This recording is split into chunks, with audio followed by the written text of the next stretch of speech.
I think we're live. That's what the little button says. Julie Galandry here with Julie G. Homes, and I have with me a special guest for my second show of Ask Julie G. One of my favorite lenders, Bill Black with Guaranteed Rate. Hello, Bill. Thanks for I joining me do. tonight. Thanks for having me. Yeah, well, we've been just chatting before we came on that this Austin market is insane. It's a really hard market for buyers. And so, in this episode, I really wanted to just kind of dig in on that a little bit with someone like you who can really talk about, what, if you want to be a buyer and you want to be in this market, what does it take? What do you need to be able to succeed? And I think maybe you can speak to a little bit of kind of the get your ducks in a row before you ever get in the car with me. Right. Right. What does that involve? Well, you're absolutely right. I mean, I hear from people all the time that they're not even allowed to go look at a property until they're pre-approved. So like you need to have that paper in hand, and you need to be pre-approved by I think an in-town lender, a reputable lender. A lot of these online people from out of town. I mean, you're just going to have a hard time getting, the kind of getting into the properties you want. I mean, they want to know that you're legit. And for me, it's I try to do much of the work up front as I can. Okay. And that means obviously a full loan application, running credit, documenting all income and assets, and making sure, and I'll tell my buyers or borrowers that I think you're approved up to X amount of dollars on the purchase price or the loan amount, so that they're not looking out of their price range and just wasting people's time. They're focusing on, kind of their wheelhouse. And so Right. when they go and they want to see that house and ultimately maybe make an offer on that house, they're going to have a pre-approval letter in hand, knowing that all those important items have been reviewed, in my case, by me or my team. And, they're ready to make an offer. That's awesome. Well, I was just thinking while you were talking about that, about, the whole idea of the budget. What's the budget? And, Right. You're going to give them a number. And in this market, you and I were just looking at some pricing information, and in the last 30 days, the homes that have sold, we were looking at Southwest Austin, have the average was it sold for 97% of the list price. So that means if a house is listed at 575, it sold at 575 or pretty darn close to it. And that's an average of like 300 transactions. Yeah. And then the max was 113% of list. So there you go. Here's the multiple offer shooting over the list price situation that we're in. And I would say, anecdotally, that really most of my listings that I had this last year had multiple offers. And most of the buyer situations I got in, unless I could get out in front and find something that was pre-market, I was also having wear the other hat, being the agent trying to make the offer that's going to be accepted. And a lot of the time it's about the number. It's also about some other things, if anybody wants to talk to me about that, that's my secret sauce. But, but you and I started talking about appraisal. Right. And that's and many people don't understand really how that fits into the process. And I kind of obsess over it because it happens in the process so late in the process that I would hate to have a client get that far. We do inspection, we win the bidding, we get the contract, we do inspections, we negotiate repairs, and then comes appraisal. Right. So talk to me a little bit about that. So if a property doesn't appraise for what we've said we're going to pay for it, what happens? Okay. Well, first of all, as I think I mentioned to you, I'm really surprised based on what I see that that number is even below list price on the sold price. It feels like everything goes over. Average. Yeah, it's just. But I would call that 100%. The numbers that we were looking at. Yeah. But no, the appraisal is very important, obviously, and the loan that we make is not necessarily based on the contract price. It's based on the lower of the contract price or the appraised value. Okay. So for example, if we had a house that was listed for 500 and maybe the contract price ended up being 525, but it appraised for 500, Mhm. the loan is going to be based off the 500,000. Okay, and then let me stop you for a second, because in a normal market where that was my cat.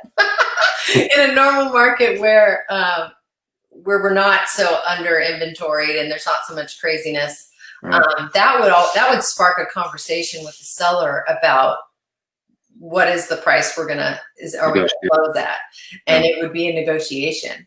But in this market, I mean, there's another line of buyers behind my buyer. So the seller has all kinds of leverage and the buyer almost has none. So, so it didn't mean to stop you, but I thought. Yeah. Well, I think this, this kind of leads in, or is an add-on to what we were just talking about. It's a strong pre-approval, right? I think a lot of buyers need to be prepared for that. Although, even before I get into that, on certain loans we have appraisal waivers. And if somebody's got, usually it's 10% down or more, and if they have really good credit, a lot of times we don't even need an appraisal. Really? I've seen a few of those. They happen from time to time. It's awesome because it speeds everything up.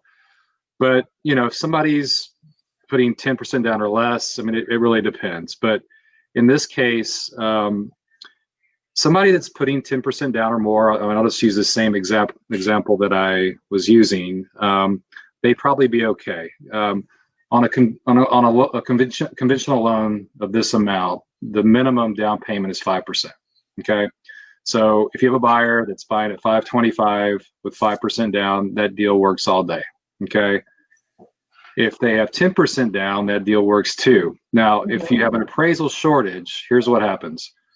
Our loan, like I said, is based off the lower of the two. So if we have a house that's we have a kitten. I saw a tail. We got a kitten for Christmas. This is Jackson. I apologize. He's going to go down more now.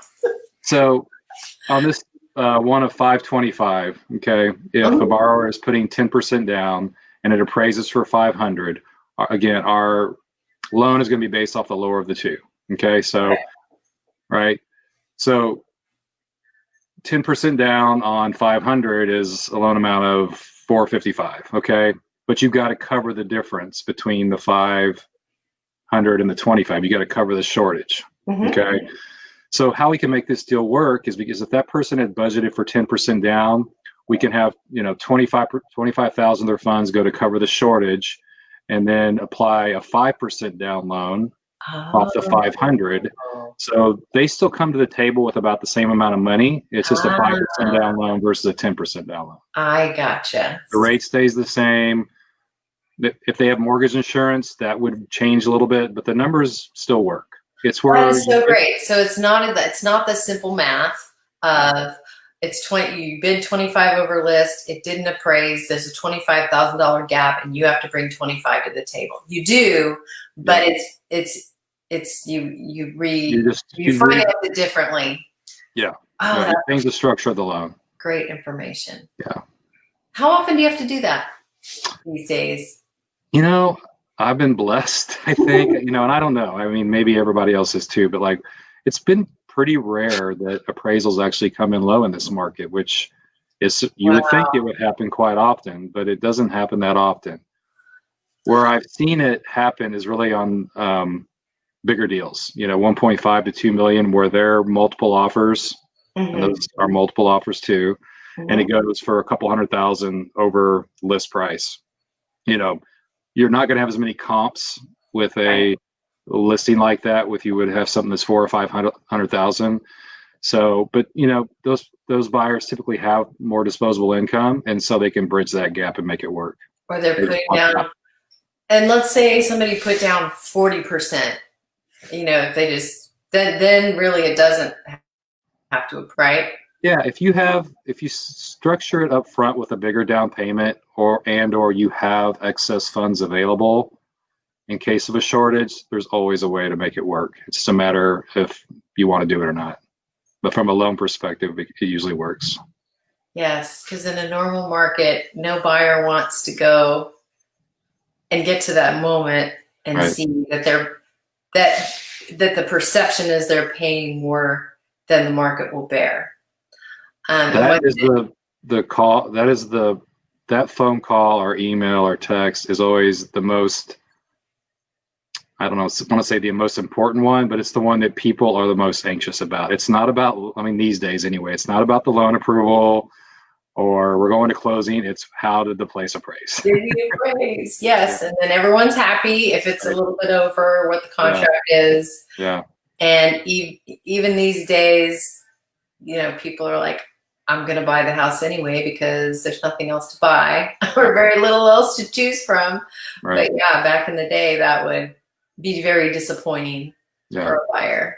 And then what I remember back in, I think it was 2011, I had market was the opposite of now. It was, we were coming out of the recession, and I had a listing, and we had a buyer. I had a seller who wanted a particular price, and it was above market. And we did find a buyer who was willing to pay it. And then the bank didn't appraise, and the deal fell apart. So as an agent, there wasn't much I could do about that situation, but I learned that it was probably a good idea for me to share information, as much information as I could, with any appraiser I was ever going to run into again on one of my listings. And I made that a business practice, actually. And it's been wonderful because I've learned a lot, because I've met a lot of appraisers over the years, and I always learn something. And that way I'm always giving them, they don't want to ruin everyone's day by something not appraising, but they have a very specific form they fill out. They may only look backwards. They may not factor in a market condition. So it's tough. It's a tough place to be. But anyway, I could go on and on. What other tips for buyers now that we've talked about appraisal? That was my big hot topic for the evening. Well, I think, the main thing in our market, again, is just to give yourself time. Don't wait to the last minute. Get pre-approved up front. The worst case scenario with the pre-approval is that your lender's going to have to run your credit again in like 90 days, because that's usually like the lifespan of a credit report. Oh, that's good to know. Yeah. And then, your pay stubs and bank statements may expire after a time too, but do this up front. Another reason you should run credit up front too is, I talk to so many people that, oh, I've got 800 credit or I've got 780 credit, and you run and it's like 680. Well, a lot of times, people don't know what's on their credit, right? I know a lot of people subscribe to these services and things, but credit scores that you see online on a variety of these free websites do not line up with what a mortgage company is going to get. I see they tend to run like 30 to 40 points less when we run it. Oh, interesting. Okay. Yeah. So, but if there's something on there that just hit a collection, a medical collection or something like that, if you do this early on, there's a chance we can work with you and help you find a way to, get your score up, get that item removed.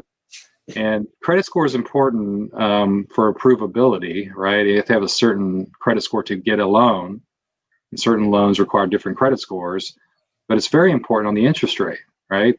I was just going to ask you that. Good. Yeah. So, somebody with a 680, I can get approved, but somebody with a 780 is going to get a way better interest rate. So, like, how much better? Like a whole point, or like a half a point, maybe. It depends on a lot of other factors. It depends on the loan to value, or the down payment.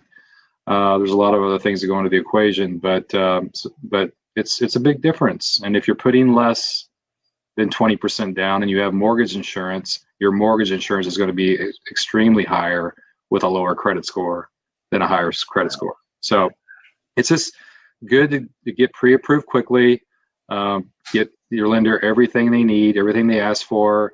And the good news is if you get them all that stuff, it's a lot less stuff you'll need to get them once you're actually in the loan process, because you've already done it.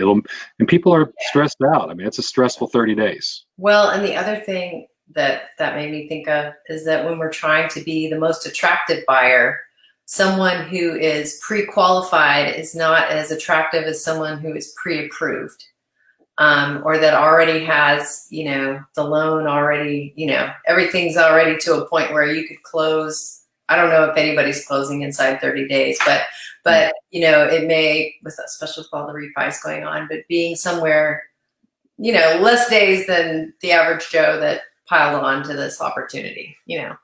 No, that's exactly right. That's one of obviously price is important, the amount of your offer, but the time you can close is important too, you know. So, you know, the more work you've done up front, typically the quicker you can close.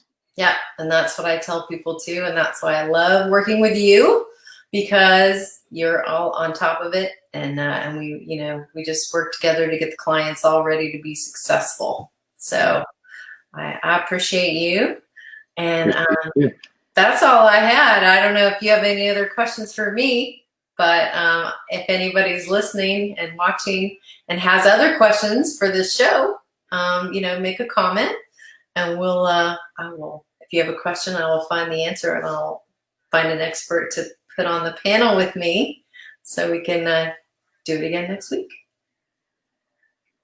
So thank you, Bill, for joining me this evening, and everybody have a great rest of your week, and hopefully it won't snow on us again, or maybe it should snow on us again. I think a lot of people had fun doing that over the weekend. And we'll see you all next time.